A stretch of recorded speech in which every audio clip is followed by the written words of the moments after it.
Arasında albatta bizning ajovimizdagi jön o'tirib olibdir. Ajovimizdagi jardami bor deb Asqar Mirza meni quloqim ochib Asqar Mirza, o'zingiz ayta ketsangiz. Hurmatli bizning ajovimiz, bizning prezidentimiz Sadir Nurxo'joyevich, sizga cho'ng rahmat. Sizning jardamingizni olib, sizning omonatingizni topshirib berdik. Biz sizga razimiz. Bir gana укол 170 миллион turadi. К сожалению, ушундай сыма деп айтты. 170 миллион сом болот экен, сом менен. Assalomu alaykum қазақ елі. Хамза деген ініміз бауырымыз өткен ауруханаға түсіп қалды. Allah hiçbir adamға Құдай осыны беріле Allah. Ya Allah. Özüne ғана жалбарсам Allah. Biz жөн ғана себебін қылып отырмыз Allah. Assalomu alaykum. Qirg'iziston bo'ylab полностью katta sbor ketyapti. Hamza birodarimizga katta yordamimiz kerak ekan. Hozir ro'zani kunlarida inshaalloh ehson qilganlarning darajasi juda ham ulug' bo'ladi. Hurmat jamoatlar, Ruslan. So'nga qanday yaxshimi? Qo'yishdi. Densovingiz yaxshimi? Omon esen, charchoy. Rahmat cho'ng. Biz mana bugun Moskvadagi mana jalp yoshlar, 7 tuan yoshlari, bloger, tamada, kafe ishlatganlar, büt, mana taksistlar, полный бардығы kelib, video отчет қатары чалдық та. Байқадыңыздар ғой? Кичинекей кыргыздын уулу Хамза жалпы кыргыз элин бириктирип койду. Кыргыз элин муштумдай биримдикте кылып койду. Ынтымагын дагы да ашырды. Азыр кичинекей Хамзанын өмүрүн сактап алабыз деп 7 областтан жигиттер жүгүрүп жүрөт. Ар бир аталарыбыз, апаларыбыз, карындаштарыбыз, эжелерибиз, кичинекей наристелер тыйындан бери ушул Хамзанын өмүрү үчүн күрөшүп жүрөт. Москвада эң процент аз парк бул Белес паркы. Болгону 1%. Белес паркка кошулуп, самозанятый болуп иштесеңиз болот. Таксиге керектүү бүт документтерге жардам берет. Хисарт жана башка документтер. Азыркы учурда Белес парк электронный путевой листтерди берип жатат. Бардыгы официалдуу. Корпустан алсаңыздар болот, юристтер менен чогуу иштешип жатат. Андыктан барыңыздар Белес паркка кошулуп иштесеңиздер болот. Эң ишеничтүү жана проценти болгону 1%. Жана Москвадагы активисттер ушул кызмат кылган инсандарга Алла ыраазы болсун. Урматтуу мекендештерим. Ар бир кызмат кылган эже карындаштарга, инилерге колдон келишинче ошол экранын артынан отуруп дуа кылып туруңуздар. Хамзага дагы дуа кылыңыздар, жана кызмат кылып жүгүрүп жүргөн инсандарга да дуа кылыңыздар. Мен баса белгилеп айткым келип атат. Эң биринчиден Аскар Автодобойго Алла ыраазы болсун. Жана азыркы учурда Москвадан бөтөн жерде жүрсө дагы мигранттарыбыз тапкан тыйын тыпырларын которуп атат. Жана мигранттар арасында чыккан активисттер ар бир чайханага барып, ифтар болуп аткан жерлерге барып, Хамзанын сүрөттөрүн чыгарышып, өздөрүнүн жанына акча кетирип, плакаттар жасап, кичинекей кутуучулар жасап, ошол жерде сүйлөп, түшүндүрүп, ушул Хамзага жардам берели деп өтө жүгүрүп жүрөт. Ушул инсандарга дуа кылып туруңуздар. Assalomu alaykum туғандар. Бүгін 14 март отчетты беріп коюн дедик. Москвада бүткүл жамааттын атынан. Кудай кааласа бүгүн биз акча чогулткан акчалардын 580.367 рубль бул наличка. Анан жана ушундай эле бул Даниэлдин өзүнө дагы акча тапшырып беришиптир. Аско деген кыздарга дагы чоң рахмат. Булар дагы 107.666 жана баягы Русландар тапып кетишти. Русландар приораны саткан 150 миң акчаны толук общий берди. Ошондо общий акчаны эсептегенде 838.033 рубль наличка. Мына бир гана Даниэлге такталып берилип атат. Кудай кааласа ушул Даниэлге гана берип атабыз. Анан картага Чыңгыздын атына гана которуп атабыз. Келиңиздер туғандар, біз пока штаб ушул жерде болуп атат. Ушул жерде 2 адам бөлүнсө, ушул жерге келип ким жамаат болуп акчаңарды тапшырып кетсеңиздер болот. Кечке маал ушинтип туруп Даниэлге өткөрүп бере беребиз. Баарыңарга чоң рахмат. Анан туғандар өздөрү келе албаса дагы ошол магазин иштеткендер, чайхана иштеткендер бир күндүк буручкаларын берип, ушул жака салымын кошуп, дуа кылып атат ушул балабыздын айыгып кетишине. Ошол анан келип кызмат кылабыз, биз дагы жардамыбызды беребиз, салымыбызды кошобуз дегендер болсо, Москва шаарында ошо метро Медведевкада жайгашкан Широкая улица 21де чайхана Фрунзеге келе бересиздер ушул жерге. 24 саат иштейт. келип кызмат кылып ушул жерде чогуу биргеликте ошол уулубуздун айыгып кетишине биз себепчи бололу. Эртең бул жактан болот, дагы айткандай, бул жакта 2 бала ответственный алат, бул жакта 2 бала ушул жакта, бул жакта администратор ушул жерде. Кимдигиздер жамаат бизде коом көп, жамаат көп, келсе акчалар тапса ушул жакка тапшырылат. Бул жакта бухгалтерлар бар, күндө эсептеп Даниэлдин өзүнүн акчаларын тапшырып беребиз. Күндүк отчет ушул жактан чыга берет. Азыр көрүп атат, оперативно баардыгы жардам берип атат. Жана ошондой эле баардык блогерлер, баардыгыбыз ынтымактуу болуп мына бир жакка чогулуп, бир жактан күндө отчет түшүндүрүп чыгарып турайлы, башыбызды айлантырбай, ардеке жаман видеолорго мисалы үчүн хейтер болбой, бири-бирибизге жакшы ынтымактуу кылып туруп жардам берели өзүбүздүн туугандарыбызга. Бул баардыгы Хамзанын акчасы, Хамза айыгып кетиш үчүн, Жаша Хамза, Хамза. Иншаллах. Даниэль, акчаны тапшырайын, Кудай кааласа, бул аманатты тапшырып бердик. Кудай кааласа бүгүнкү саат азыр 12, саат 12де. Бүгүнкү отчетту бердик, Кудай кааласа. Эртеңки отчетко анан иншаллах уже чыңгыз келип атат, бажасы. Ошолор менен кечке маал бир жолу бир видео кылабыз, баарыбыз чогуу, булар өздөрү эме кылып алышат. Биз дагы ошого Аскарлардагы, бакылардагы видео чыгарып атат, көрүп атасыңар. Ошо башыбыз айланбаш үчүн Даниэлге гана тапшырып атабыз, баардыгыбыз Даниэлге гана тапшырайлы. Анан башка карта жок тугандар, ошо Чыңгыз О дегенге гана которулуп атат акча. И наличка ушул жерден келип туруп, Даниэлди өзү чакырып барды ушуга берип атат. Ошондон биз жеңип тап коюп атабыз. Анан дагы бир айта кетчүсү сөз достор. Биздин ыктыярчылар тобу бар жогу калыптанып күчтөнүп атат буюрса, бирок бизге ресурс жетишпей атат. Машиначан балдар керек болуп атат. Сураныш такси жамаат ушу 2-3 саат убактыңыздарды бир бөлүп койсоңуздар, балдар метролоп жанагы элдер чогулган жерге оперативно жете алышпай, кээде кечигип калышат да, элдер азайганда барып калышат. Ошого машинасы бар байкелерибиз, инелерибиз, досторубуз бир чыгынып койсоңуздар жакшы болот. Рахмат. Дагы ушундай айта кетип десе, биздин кыздар бар, эл жардамчы кыздар, алар дагы өтө акчаларды эсептеп, бирок чарчап кетишти. Аларга дагы чоң рахмат. Чайхана бүгүн эмелерге, баардык балдарга чоң рахмат. Ыраазыбыз. Баардык кылсак ошо Аллахым ыраазы болуп, эки дүйнө бактылык берсин. Баардыгыбыз цел бир, жашасын Хамза деген. Ошол боюнча, ошо жашасын Хамза боюнча ошол уюм менен кетип атабыз. Биз чайханаларды кыдырып, акчаларды чогултуп, чайханага келип, биздин артыбыздан мына Байсал аке шефке шеф келди, мына Кудай буйрса. Иншаллах азыр. Салам алейкум, бүгүн мен новичокмун. Кызмат кылдык. Бүгүн саат азыр 10 болду. Кудай кааласа, азыр акчаларды эсептеп, Даниэлди дагы бирөө чакырып алыптыр, акчаларды өз Даниэлге тапшырып койду деп. Бүгүн Аскарлар видео чыгарды, көрдүңөр. Даниэль деген гана тууганым бар деп Берки Руслан өзү айтты. Даниэль азыр келет, бертиши бергенде ошол акчаларды алып келип, ошол жерде общий Москванын отчетун чыгарабыз. Анан туугандар, кайсы жакта болсоңуздар, биз пока штаб ушул жерде болуп атат. Акчаңарды алып келгиле, ушул жерде баарыбыз биригип, общий отчетту бир берип турайлы. Башкандай мындай башка жок болуп кетпейли да. Баардык блогерлер баардыгы ушул жерде келип, полный чыгарып турабыз. Прозрачный болот да, ушундай жакшы, мына кетти. Биримдик баардык нерсени жеген калса. Баардыгыбыз биригип алып, ушундай кылайлы. Адрес, мына акча чогулткандар мүмкүн болсо, метро Медведевка, биринчи выход, Широкая улица, 21, чайхана Фрунзеге келе бересиздер. Ушул жерден отчетун чыгарып, ошол Даниэль Хамзанын бир тууган тайкеси болот. Ошо Даниэль балабызга акчаны беребиз. Ошол. Руслан ака, кандайсыз, жакшысызбы? Ден соолугуңуз жакшыбы? Аман эсен, чарчабай.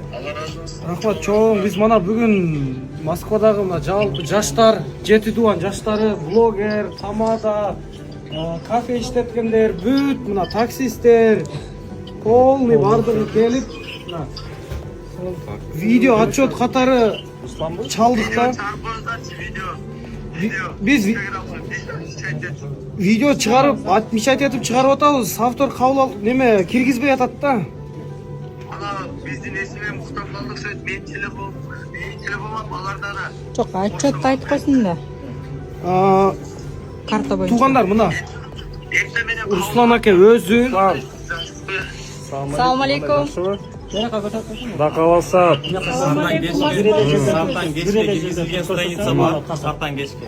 Ошого кирип көрүп, бүгүнкү отчетту көрүп алса, бүгүнкү процесс баардык нерсени өздөрүнүн жанынан чыгарып атат. ошол Хамзага топтолгон акчадан 1 сом албастан, 1 сом жебестен түп-түз өзүнө жөнөтүп атат. Ушул Москвадагы активист жигиттер. Ал жерде блогерлер дагы бар, тамадалар дагы бар, Москва тамада борборунун мүчөлөрү дагы бар туугандар. Ушул инсандарга дуа кылып туруңуздар. Жана ошондой эле кече жакында мына Рустам Калматов деген блогер агабыз бар. Ошол агабыз болуп чогуу видео татканбыз. Ошодон кийин бир инсан машинамды берем деген да. Машинамды берем деген Рустам таксылар барган. Анан ал жерде машинасын сатып акчасын ошол Хамзага бергиле деген да. Бүгүн ошол жерде бир агабыз келиптир, кыргыз агабыз. Ошол машинасында 150 миң акча бериптир. 150 миң акчаны Рамой Хамзага жөнөтүштү. Жана ошондой эле 70 миң дагы бир Арслан деген кичинекей уулубуз бар атпайбы? Ошого бериптир. Жана эң баса белгилеп айтып жиберсе, машинага 150 миң берген, бирок машинаны алган эмес. Бул машинаны дагы бирөөгө саткыла, акчасын эми Арсланга жөнөткүлө деген. Ассаламу алейкум, урматтуу кыргыз элим, амансыздарбы? Мына кечээ күнү агаларыбыз сейилчи болуп, машинасын берген эле, ким алса акчасын баарыны Хамза инибизге беребиз деп, машина буйруса сатылды мынакей. 150 миң рубль азыр алабыз. Агаларга да кичине сөз берели, эки дос агалар экен, Алла таалам разы болсун силерден. Адилет досум, сен дагы агаларга сөз берели. Ассаламу алейкум кыргыз элим жана Москвадагы мекендештер. Мынакей, бул эми Хамза инибизге чиста сборго машинаны сатып алып берди бул байкелерчи. Азыр бул машина кетет экен эми. Ошо Хамза инибиздин сборунун акчасы кетет. Ан дальше Арсландын сборуна өткүзүп берип атат туугандар. Ошо Арсланга азыр 71 миң алып келдик дедиңизби коллективдердин атынан, 70 миң рубльди берет экен, 71 миң рубльди туугандар. Азыр ошо акчаны бере бериңиз анда. Мынакей 71 миң рубль азыр экөөбүз барып салабыз болсун. Досума санап бериңиз Рустамга, ооба. Жакыныраак келе бериңиз.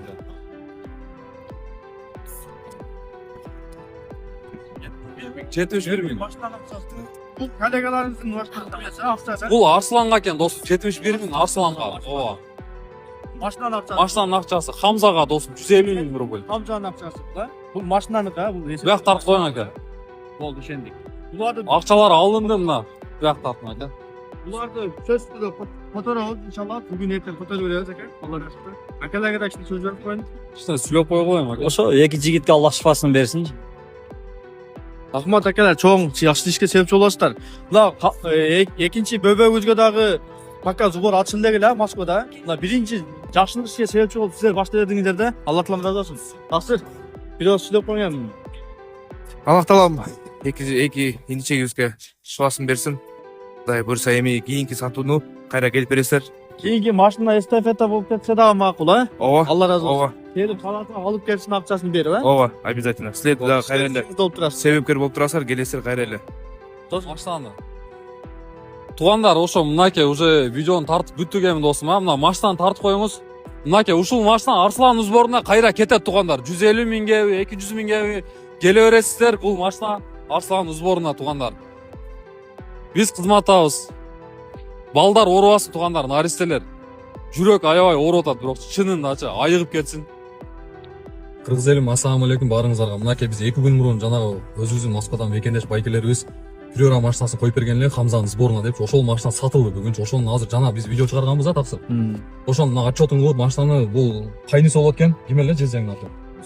Руслан братын кайнысы болот экен да, бул жакчы. Ошо акчаны берип атабыз 150 миң рубль аманат.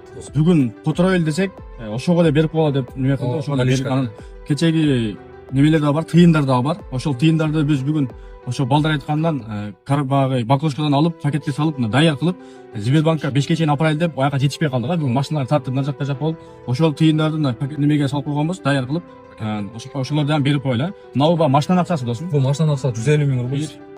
1 2 3 4 5 6 7 8 9 10 1 2 3 4 5 150 миң. Бул машинанын акчасы. Машинанын акчасы. Андан кийин жанагы немени эме кылайын, эсептейин.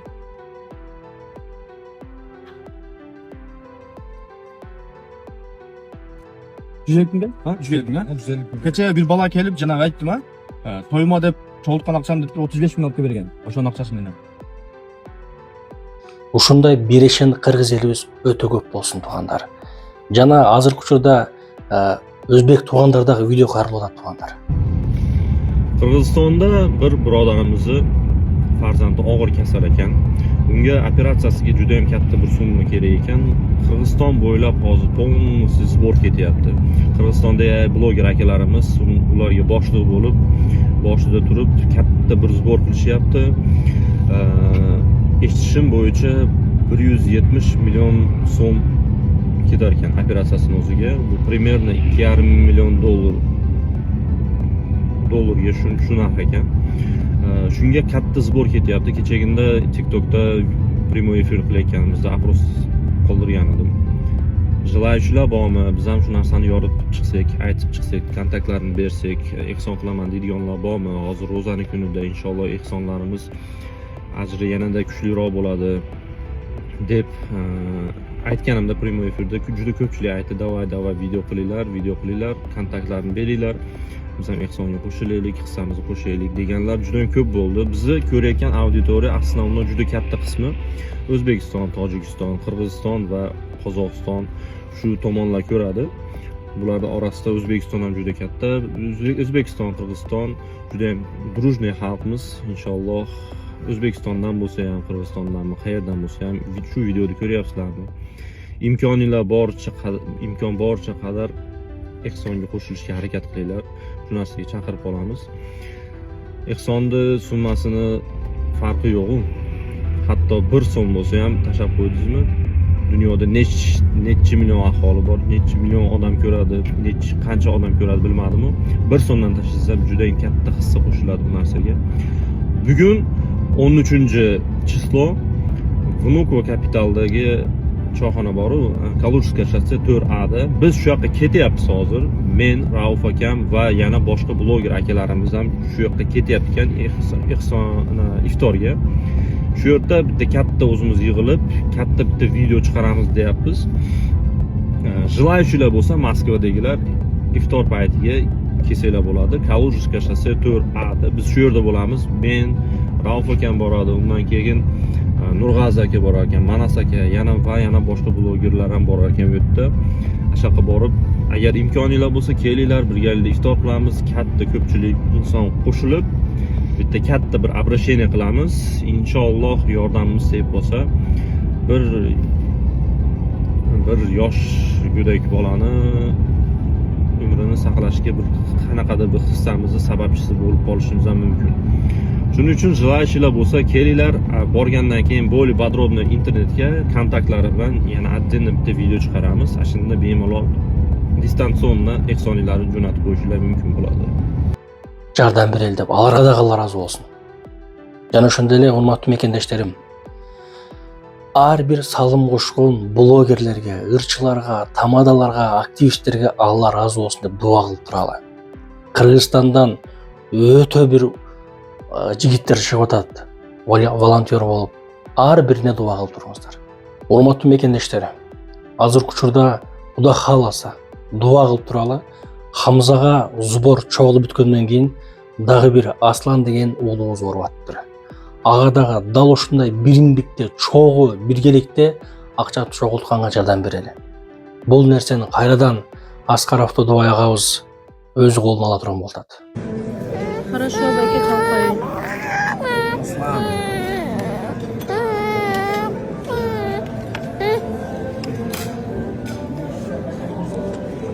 Самар жакшы бардыгы? Жакшы.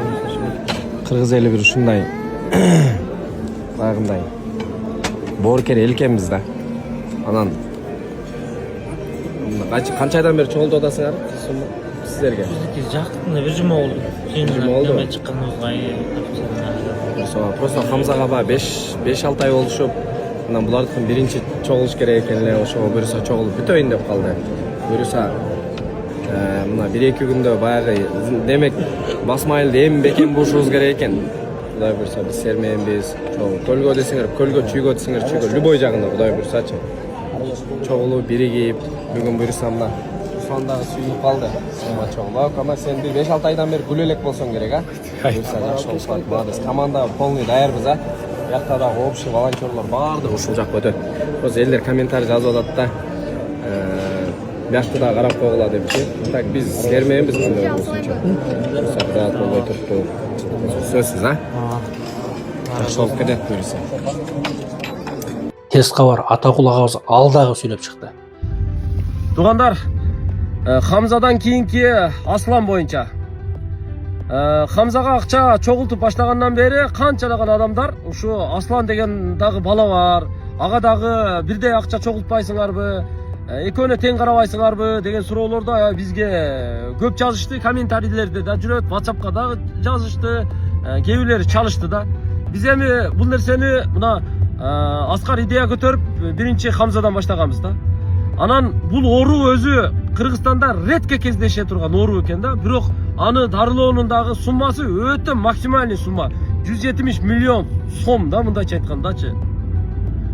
2 миллион доллардан жогору сумма да. Бул оңой эмес да.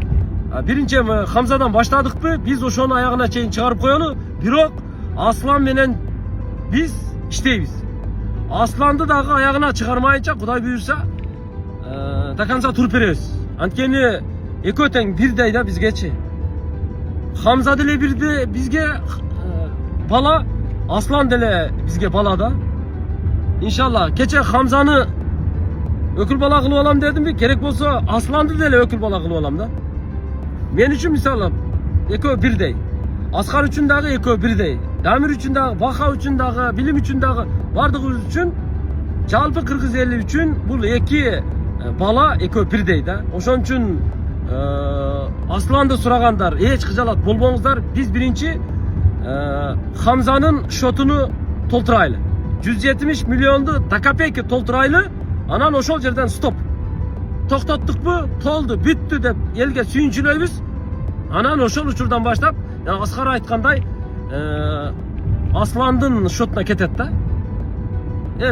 Хамзанын шотун толтурган кыргыз, эмне Асландын шотун толтура албай калдыкпы? Жөн эле толтурабыз. Мына мен азыр Баткенден кайтып келатам. Баткенде күндүз эле саар менен саат 10:30-дан баштап, азыр мына асыр убактысына чейин 1 миллион сом акча чогултуп койду. Баткендин жаштары элечи. Ошто канча акча чогулуп атат? Бүт Кыргызстан боюнча чогулуп атат. Азыр жабышып эле жатып калдык го. Кудай буйрса жолдо калбайт иншалла. Хамза, Аслан эртең буйрса арабызда чурка ойнойт. Эл жетилип кайра бардыгыбызга кызмат кылат иншалла. Эч кыжалат болбоңуздар. Хамзанын сборунан кийин сразу ошол мүнөт, ошол секундта баштап Асландыкы башталат. Эч кыжалат болбоңуздар. Биз балдар менен маслихат кылганбыз, кеңешкенбиз. Бул бардыгы согласовано, машалла. Ар биринен Алла разы болсун. Биз дагы буйруса ушул YouTube'дан, Instagram'dan, бүт жактан, Telegram'dan колдон келишинче ушул видеолорун, ушул реквизиттерин элге жеткирип берүүгө аракет кылабыз. Кудай буйруса Хамзанын сбору бүтөт. Андан кийин Арсландыкын да дал ушинтип сүйлөп, элге кайрылуу кылып, элден жардам сурап, элге ушул маалыматтар так жана туура жеткиргенге аракет кыла беребиз. Урматтуу мекендештер, дагы бир нерсе баса белгилеп айткым келет. Ошол балким группадан мошенниктер чыгышы дагы мүмкүн да. Ошол группадан биздин видеолорду, Аскар агабыздын видеолорун, дагы башка блогерлер рекламалаган видеолорду эгер көрүп калсаңыздар, бир сыйра карап тактап койгуңуздар. Реквизит ошол активисттер реклама кылган реквизиттер менен дал келбейби? Эгерде дал келбесе, отуруп койгуңуздар. Дискасын чыгып сөгүңүздөр, сен деген мошенниктик кыласың деп. Анткени ушундай учурларда мошенниктер дагы акча иштеп алайын деп арам ойлору менен жукпасын ушул акчалар ошолоргочу. Ушундай мошенниктик кылат тургандар. Кудайдан коркпогон инсандар да. Ошон үчүн көрдүңүздөрбү? Всё, бүттү. Караңыздар, текшериңиз, эгерде туура болсо которуңуздар тургандар. Сураңыз сиздерден. Алданып калбаңыздар. Ошол соопко деп берген акчаңыздарды туура жака которуңуздар. Урматтуу кыргыз элим, биримдикте бололу. Күч бирдикте. Кудай буйруса Хамзанын сбору бүтөт. Андан кийин Арсланга дагы чогуу жардам берген Аллахтан насип кылган болсун. Аллах эч бир адамга Кудай орусуна бериле Аллах. Сау бол, Ey Allah. Өзүңө гана жалбарсам. Не болуп атат? Не болду? Жигиттер чогултмайбы? Болду. Кызматтабыз. Кана, молодец. Сен только тыйынды чогултасың. Красавчик. Бул жазуу кызматта. Буйруса, сборлор бүт күчөң ушул жазуу кызматта. Давай, улан, айда келе. Молодец. Assalomu alaykum. Amansızlarmı el yurt? Hazır mı da? Уже 15'ine öttü ha. 15 Mart tünkü saat 4:27 eken. Bizde uyku yok. 2 күндүн жыйынтыгын чыгардык Оштогу. Ош Баткен боюнча. Азыр Бишкекте Аскар, Дамир, Салаватта Баха бардыгыбыз кеңешип отуруп, эми сары жилеттин ордуна көк жилетти кие турган болдук туугандар. Түшүндүңүздөр да. Хамзанын сборун толтурайын дедик, машалла. Уже жетейин деп калды. Эми мындан буягы, мына бүгүнкү күндөн баштап уже Асландыкын да кошуп кетебиз да. Асландыкын да кошуп кетебиз. Аслан да биздин бала. Хамза, Аслан экөөнүн дагы аттары уйкаш. Колдон келишинче Хамзаныкын бир аптага жеткирген жокпуз, а. Максималдуу 4-5 күндө 170 миллионду чогултууга жетиштик да. Сомго. А долларга 2 миллион доллар. Демек кылса болот экен да. Асландыкын деле ошондой кылабыз. Эми буга чейин Асландын шотунда канча топтолду аны билбейбиз. Бирок жалпы шотун алып алып, анын жетпеген суммасын 170 миллион толгонго чейин бутубуз жерге тийбей чуркап, Кудай буйрса толтурганга аракет кылабыз. Эл деген эл экен, эл деген сел экен. Сиздер колдоп турдуңуздар, урматтуу эл журт. Ушу шотторго келип, ушу наличкага да берип кетип атты. Шотко дагы ушу жамгырдын тамчысындай кылып утуру суммаларды түшүрүп берип турдуңуздар да. Ошентип атып чоң сумма чыкты да, караңыздар. Эми Асландыкында ошондой болсун. Мен эмнеге сүйүндүм? Биз бир муштумга бириге алат экенбиз. Бир муштумга бириге алат экенбиз. Биз Манас атанын урпагындай, Манас атанын 40 чоросундай бириге алат экенбиз да. Бириксек көп нерсе колубуздан келе тургандыгын далилдедик да, машалла. Ошон үчүн суранат элем, урматтуу эл журт. Бизди да колдоп туруңуздар. Биз колдон келишинче ушу чуркап, бүт жоопкерчиликти мойнубузга алып, иншалла. Аскар баш болуп, бардыгыбыз жапатырмак жабышып иштеп беребиз, иншалла. Хамза менен Хамзаныкын баштадыкпы? Аслан менен иншалла жыйынтыктап полностью отчетун беребиз. Бизге да кыйын, бизди да туура түшүнүңүздөр. Жоопкерчилик уктатпайт экен, аманат бул уктатпайт экен да. Мындай чоң жоопкерчиликти биз моюнга алып көргөн эмеспиз да. Буга чейинчи. Бул өмүрүбүздө биринчи жолу болуп атат. Балки мындан да чоң жоопкерчиликтерди моюнга алышыбыз мүмкүн. Бирок кандай болгон чакта дагы, туугандар, бул бирөөнүн акысы. Ошо бирөөнүн акысынын бир тыйынын дагы наракка же биракка жылдырбай, туугандар, өзүнүн дарегине жеткиребиз. Кудай буйрса, Хамза, Аслан чоңоюп, кайра биз сыяктуу, Аскар сыяктуу, Дамир сыяктуу, Баха сыяктуу, Актилек сыяктуу, Максат сыяктуу чуркап иштеген, чуркап кызмат кылган эр азаматтардан болсун. Тилегибиз ошол. Эч ким оорубасын. Эч кимдин баласын Аллах Таалам оорутпасын. Кандай оору сыркоо берген болсо, Аллах Таалам ага шифасын да кошо берген болсун. Түнкү саат 4:30. Эс алалы. Ассаламу алейкум.